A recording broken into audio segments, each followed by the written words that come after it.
I'm reviewing Rogue One, a Star Wars story. Just got back from it, was hyped to see it. Wasn't sure if it could top what I saw last year. Wasn't the biggest fan of The Force Awakens as a lot of my other friends. I thought it was an enjoyable movie, had some cool action scenes, but at the same time, I felt like I saw it already.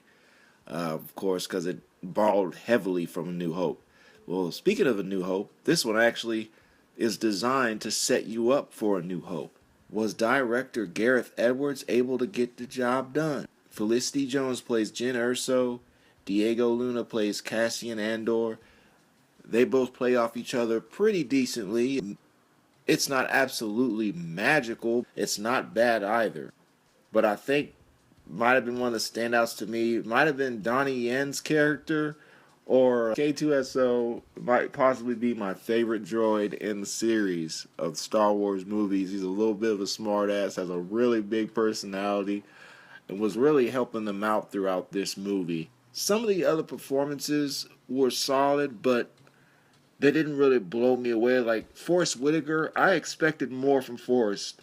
His character Saul Guerrera, he was doing something with his voice, and the way he's talking, it just came off cheesy. I couldn't help but laugh. You know, he's a great actor. The direction that they took going with his voice kind of threw me off. I thought it was a little bit corny, but I will say that the action in this is incredible. I enjoyed. They have some really good dogfight scenes, some really good shootouts, very well directed. It was Star Wars all the way.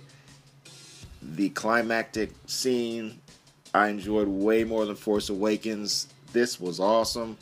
Reason why this is still going to get a high score, despite some of the performances weren't as strong as I would have liked, but they were still good. But the reason why it's still going to get a very high score for me is because it serves its purpose.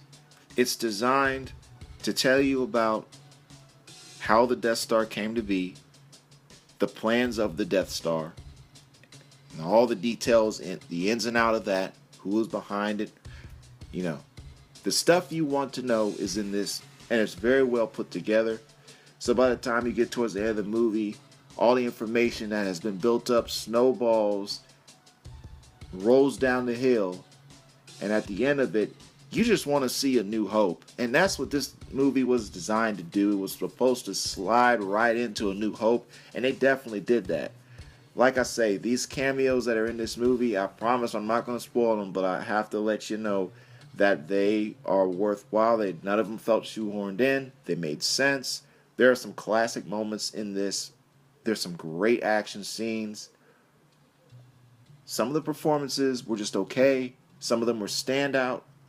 But ultimately, I think this is probably in my top 3 or top 5 of Star Wars movies. I really enjoyed it. I think if you're a big Star Wars fan, even if you're not, there's stuff here for you to enjoy, man. And I personally enjoyed it better than The Force Awakens. So I'm going to have to give Rogue One, a Star Wars story, 4.5